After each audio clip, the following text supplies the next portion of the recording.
kinain nilang Resolution of Both Houses number 7 o RBH 7. Yan ang Sunny Plus ng tinutukan ni Tina Panganiban Perez at Nav Gonzalez. I always said the Senate will take the lead. Yan ang sabi ni Pangulong Bongbong Marcos kahapon matapos niyang Bago ito baka akala nyo ano't luma to. I think this was last Wednesday. Okay? So bago po ito bago po ito. linawin na Senado pa rin ang mangunguna sa pag-amyenda sa saligang batas. Dapat kaninang alauna ng hapon bubuuhin ang Kamara bilang Committee of the Whole para talakayin ang Resolution of Both Houses 7 para sa Economic Charter Change sa pamamagitan ng Constituent Assembly. Inurong ito sa susunod na linggo. Ang dahilan? We have rescheduled the Committee of the Whole hearing to Monday. Oh, akala ko ba nagmamadali kayo? Di ba minamadali nyo yung Senado? Yung kayo pala, pamove pa eh. Dapat, pag didinggin na nila yan, nung isang araw, bakit nila hindi dininig? Alam nyo kung bakit? Nagbigay ng statement yung presidente. Sabi niya, Senate will lead. Ang linaw doon, Senate will lead. Oy, Dalipe, are you listening? O are you deaf? Sabi ng Pangulo, Senate will lead. Tapos sabay, ganyan yung nangyari dyan eh. Sinabi ng Pangulo noong umaga, Senate will lead. Dapat meron silang hearing. Nung hapon na yon, bigla nilang pinuspone.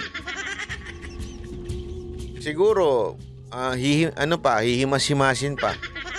Mr. President, ano tayo niyan?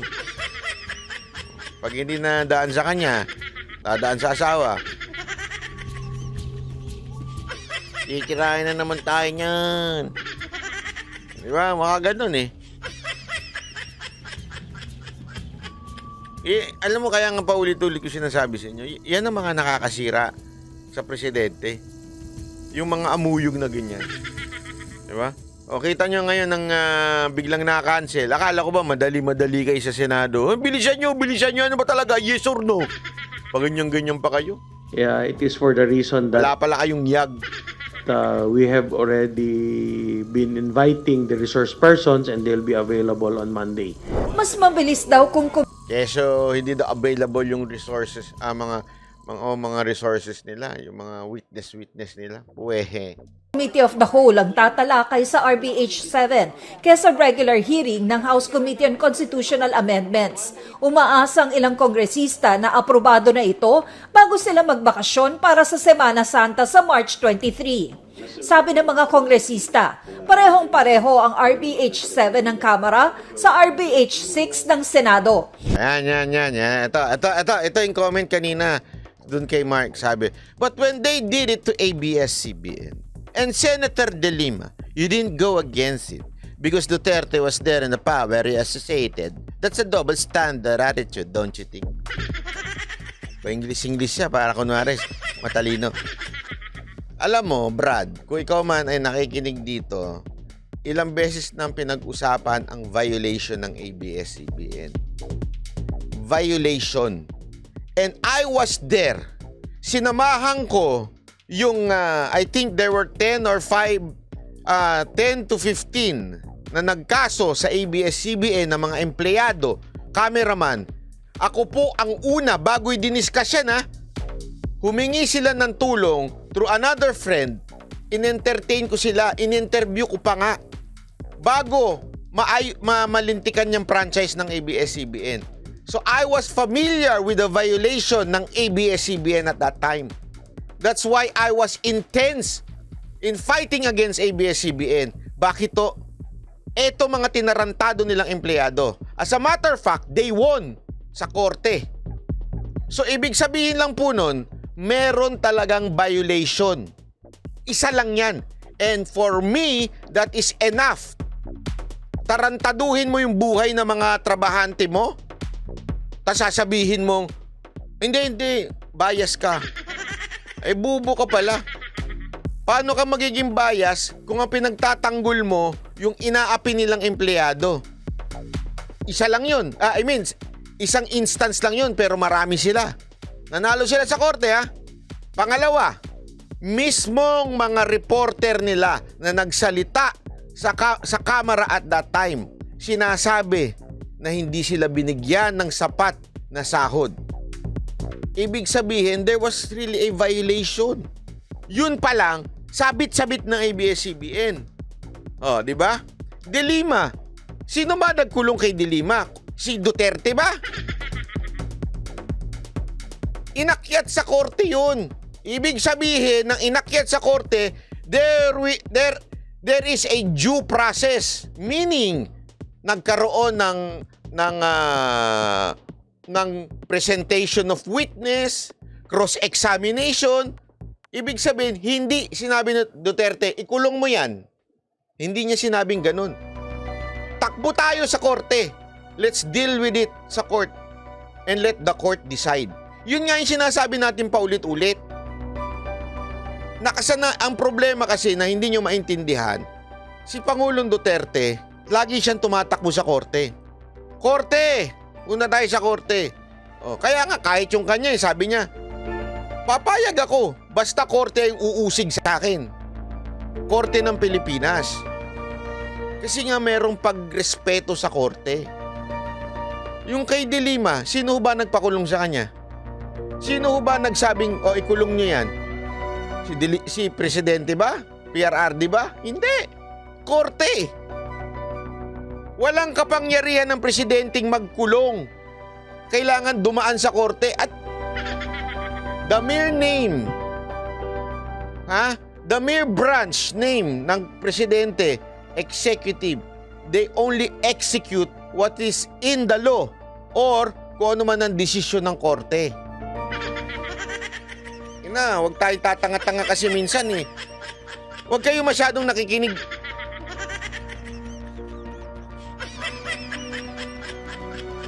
Masyado tayong nakikinig sa mga ensimada vlogger. Wala talagang alam yung mga yan eh. May humirit pa nga dun eh. Bakit? Akala ko ba walang bakit nila pinakulong ng Rappler? Tama, Rappler, pinakulong nila.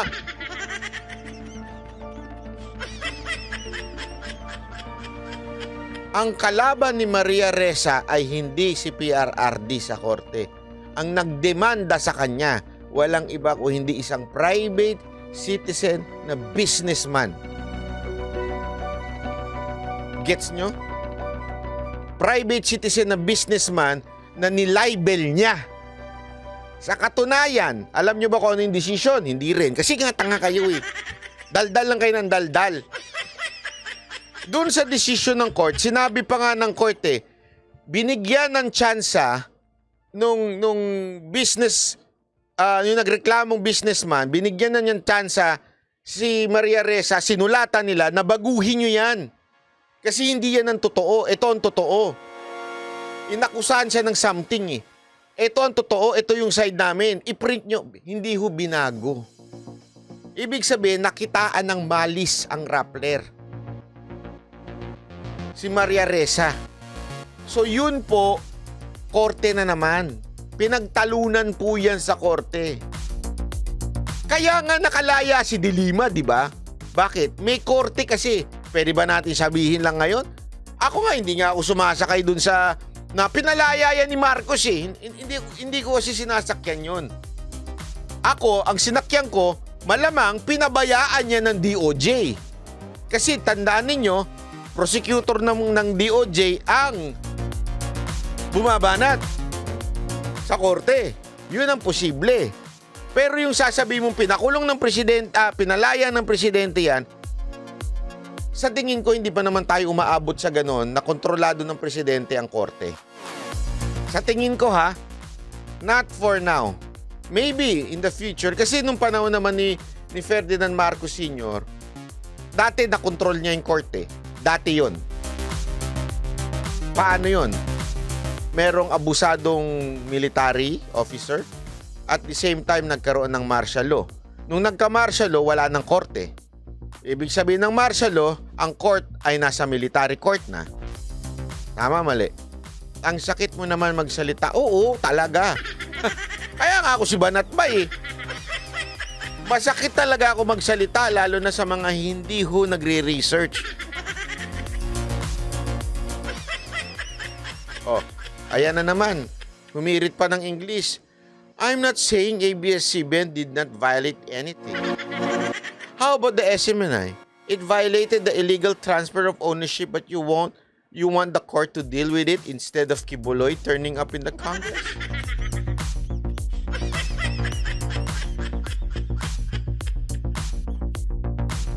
Mahirap talaga pagkakulang talaga sa research, no? Ano ang sitwasyon ng ABS-CBN? They were renewing their franchise. Ibig sabihin na nagre-renew, expired na ang franchise. So, pag ni-renew, titingnan ng Congress kung karapat-dapang kabang bigyan ng pribilehiyo na magka-franchise. So, they were renewing. Sa SMNI, they were not renewing. They have franchise for 25 years. So, what's the essence of having 25 years? Kung may makitang violation, it is the court who will decide pagdating sa violation nila. The Congress will only do is kung bibigyan ba sila o hindi sila bibigyan ng franchise. Nai-franchise po sila. So, ibig sabihin po nun, sir, magkaibang sitwasyon. Transfer of ownership na sinasabi mo ay simple as this. Kasi minsan mag-research ka, try mo, libre. Ang pagmamay-ari ng SMNI na sinasabing transfer of ownership, it's because ang may-ari ay yung church, yung simbahan.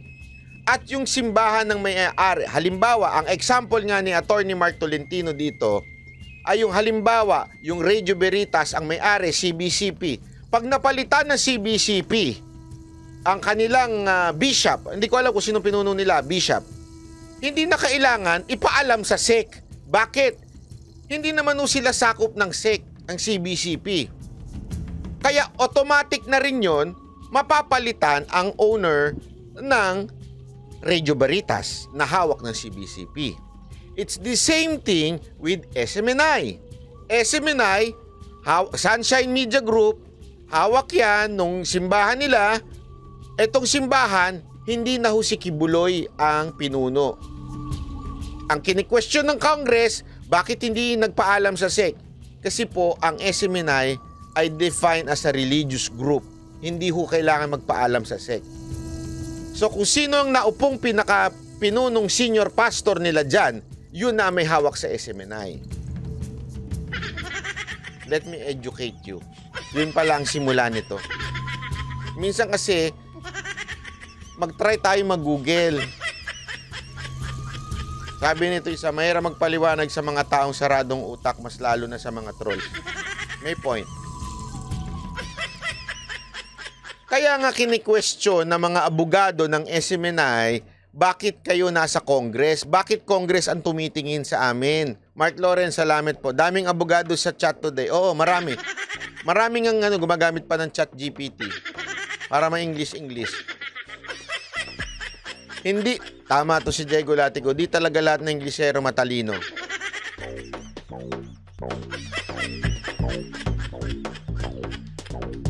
This is the reason that separate our DDS content sige.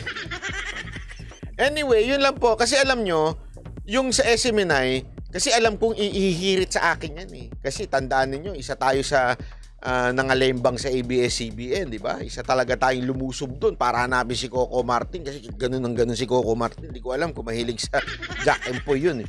Di ba? Kaya tiningnan ko yung argument ng mga abogado ng SMNI.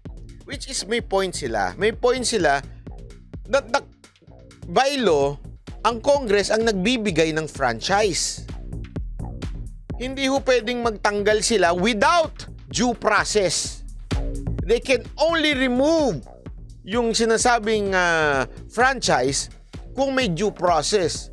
Kailangan dalhin sa korte, kailangan patunayan that merong mga batas na hindi nasunod. Due process. Kaya nga sinasabi ng SMNI, bring it to the court. Bakit Yun yung hindi ko maintindihan. Lahat ng kalaban ng gobyerno ngayon, specifically ang Senate at Congress, iisa ang sigaw. Bring it to the court. Bring it to the court. Lahat sila bring it to the court.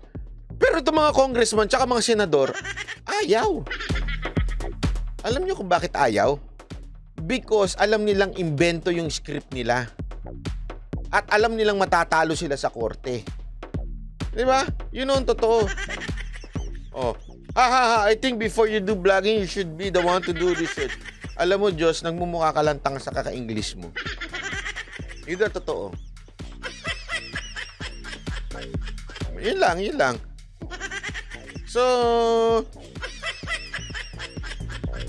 So yun lang ang pinupunto natin dito. Kasi ang lahat ng bagay dapat may due process. The due process is bringing it sa court.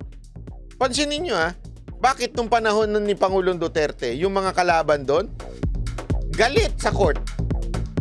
Pansinin nyo sino nagkulong kay Dilima? Korte. Sino nagkulong kay Maria Ressa? Korte. Tapos lagi nilang tinuturo si Duterte. So sinasabi nyo, tanga tong korte natin? So sinasabi ninyo, itong mga korte natin, bayaran? Nagigets nyo?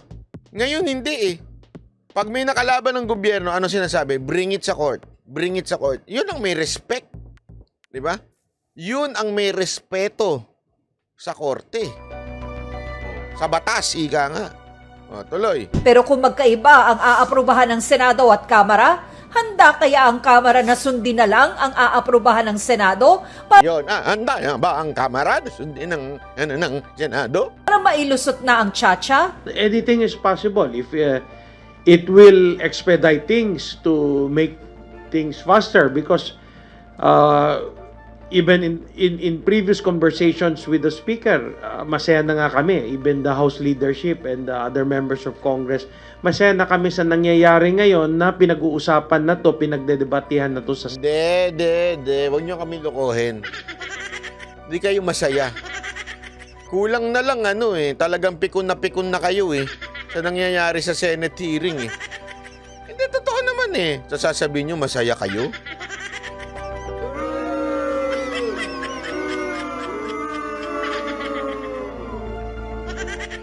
Tapos ngayon sabi, parang na lang sila. Hindi, tuwan-tuwa nga kami kasi pinag-uusapan ngayon itong tsa-tsa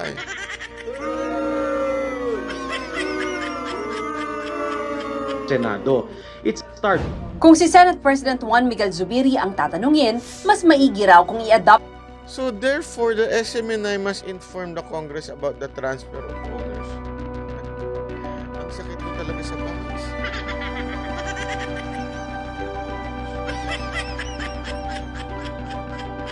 Ang sakit mo sa bangs. Kaninong disipulo ka? Napakatanga ng disipulo mo. Yung discipler mo. Hindi siya ipaliwanag. Paulit-ulit.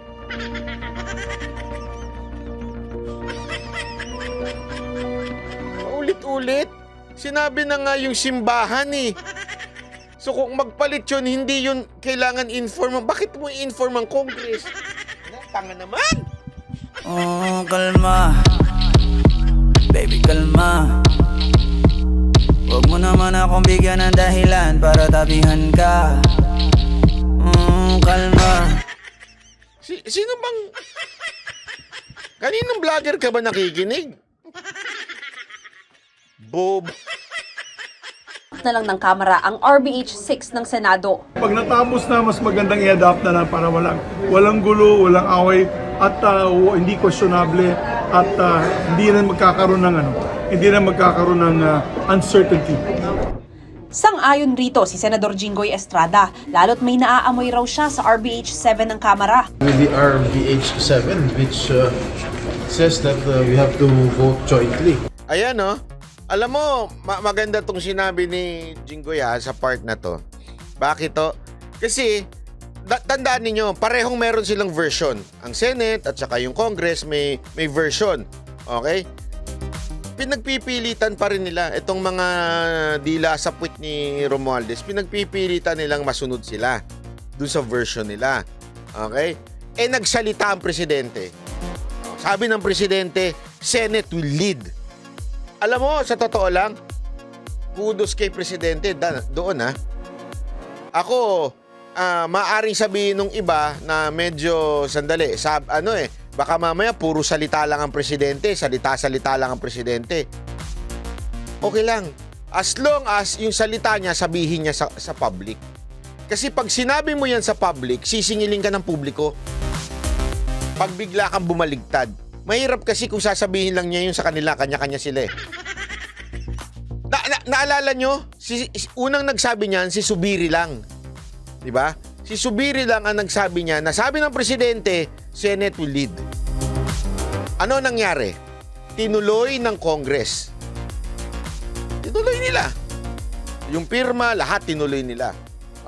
Ngayon, nagsalita ang Presidente, nakuhanan ng mikropono, at sinabing, Senate will lead. Ano nangyari? Tigil. Bigla na postpone. Alam niyo kung bakit? Kasi tandaan ninyo yung sinabi ni Lacson. Yung sinabi ni Lacson na minsan, yung ibang mga congressman, hindi naman alam ang nangyayari sa taas. Sa opisina ni Speaker. Hindi nila alam. So, hindi nila alam kung ano ba talaga ang gusto. Diba? Ano ba nangyayari? Kahit sila naguguluhan. Tama, mali.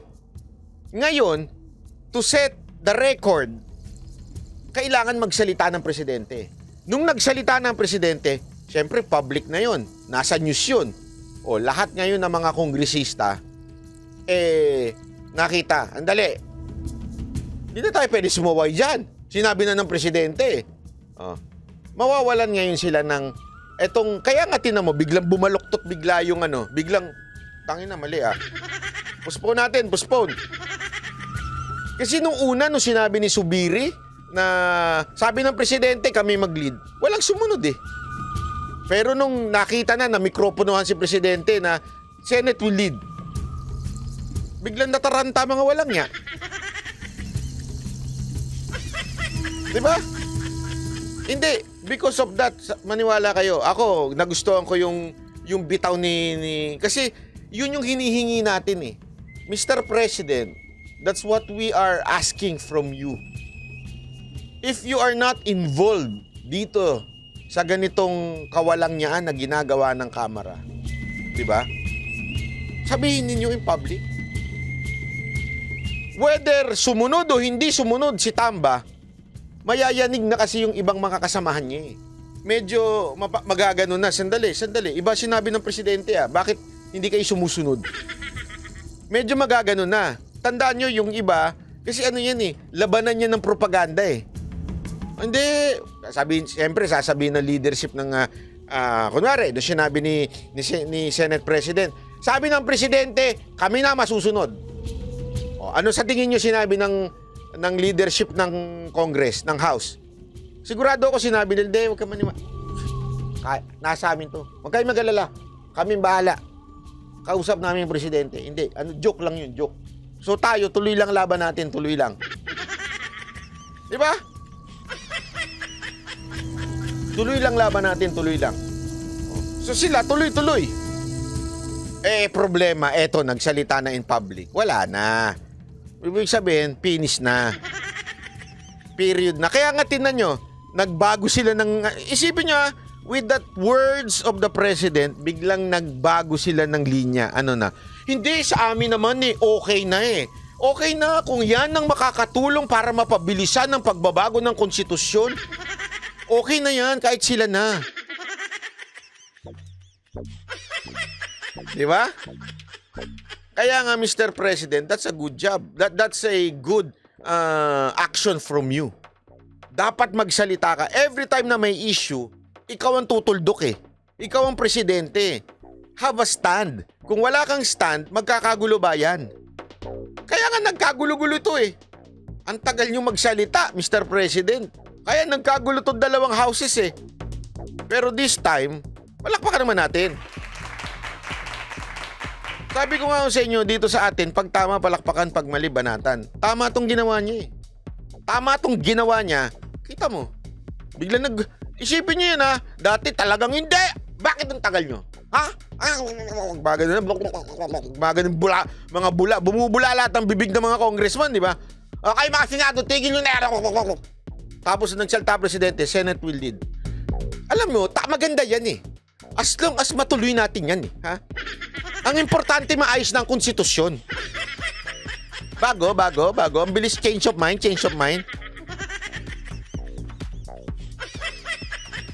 Di ba? Ito pa maganda. Dito sa sinabi ni Jinggoy, may nakita siya doon sa RB 87 ng House. Nakita niya, nasilip niya, we have to vote jointly. Di naman mga tarantado rin daw. Yan nga yung pinag-aawayan doon sa pirma. Doon sa People's Initiative. Ang pinag-aawayan dyan, yung issue ng vote jointly.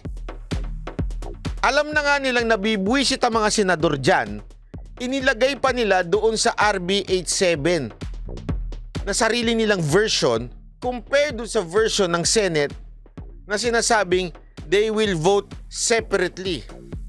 Dito, sinasabi ni Jinggoy, bakit magkasama doon sa... Kita nyo kung gaano kagago ang kamera? Yun na nga yung tinutulan sa People's Initiative, isinulat pa, ginawa pang... Inilagay pa doon sa bill na pinapapasa nila. Pambihira talaga. Grabe man budol tong camera no?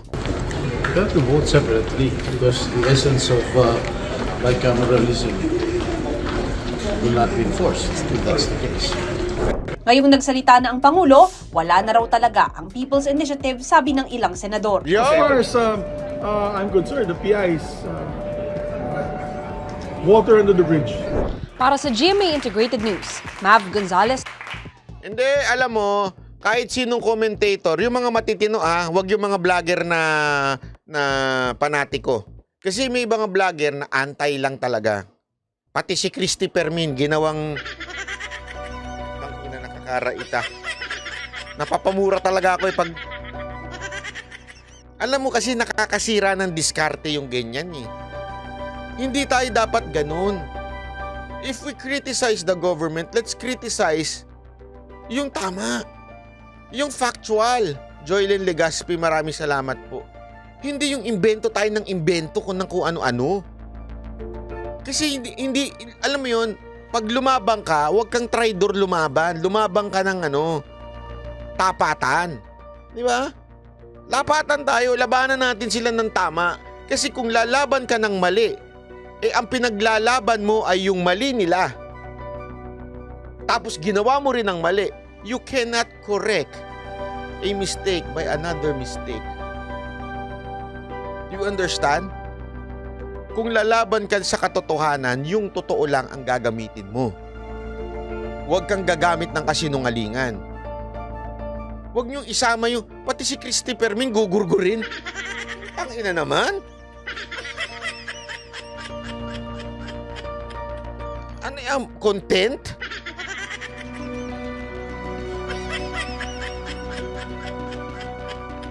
Doon lang tayo sa tama. 'Di ba? Lahat ng mga matitinong nagko-comment katulad ni Panelo at saka ni Roque. Minsan nagkakaiba sila. Pero yung content nila according to law, according to kaya nga anong sinabi nila, both sila sa awayan ng Senado at Kamara, pareho silang nagsabing dapat magsalita na ang presidente. 'Di ba? 'Yun ang totoo. Dapat magsalita na ang presidente. Yun din ang sinasabi natin noon pa. It's time para sa presidente nating magsalita. Kaya tayo nagkakagulo sa bayan na to dahil yung presidente natin hindi nagsasalita. Nagsalita na. I hope that would be the last for the House of Representatives. Tigil nyo na yung katarantaduhan nyo dyan. Mahiya naman kayo sa bayan.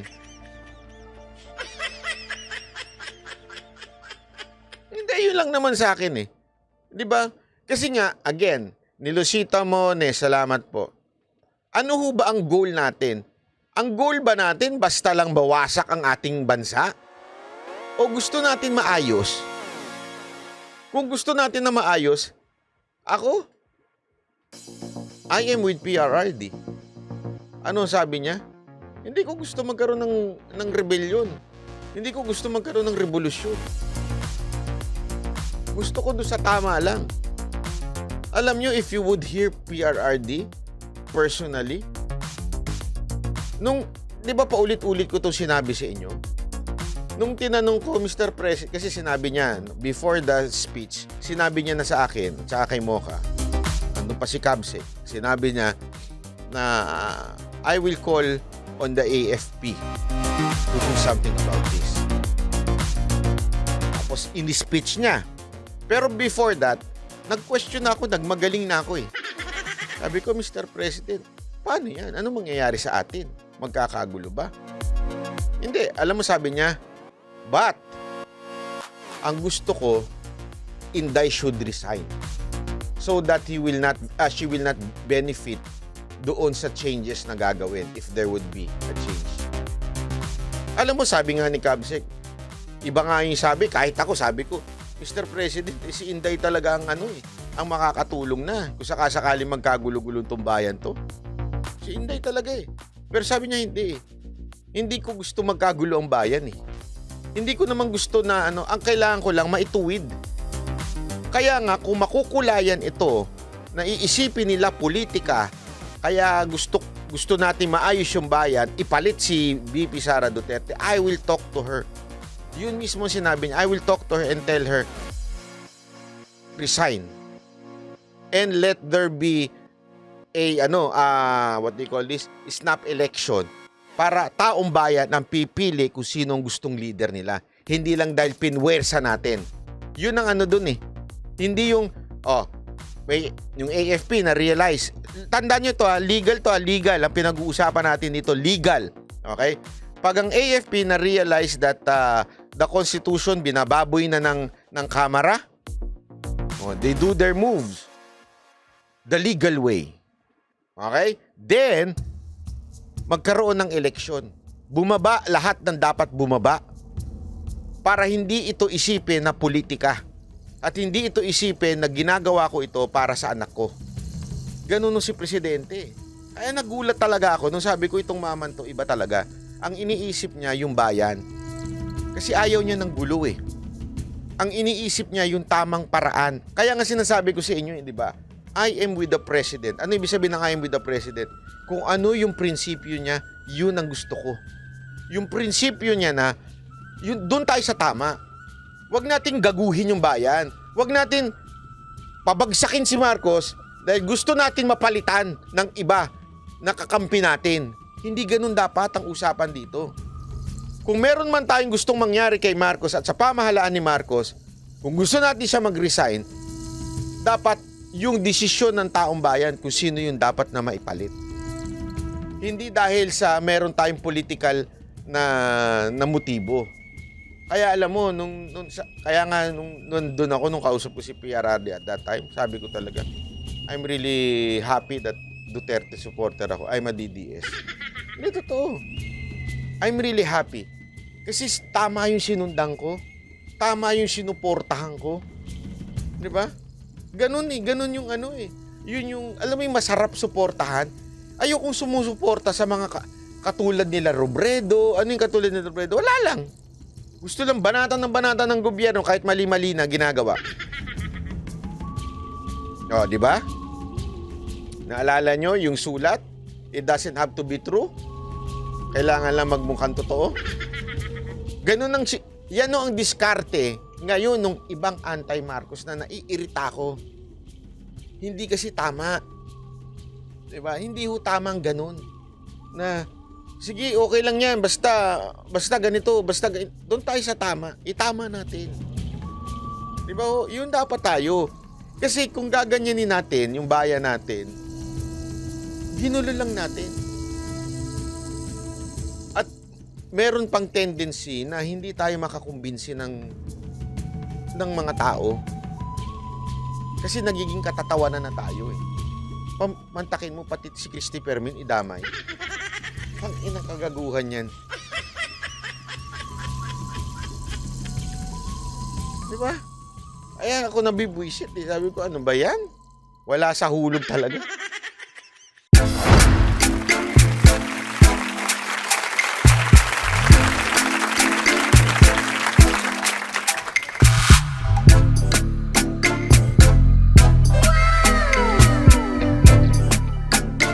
The next performance will start momentarily.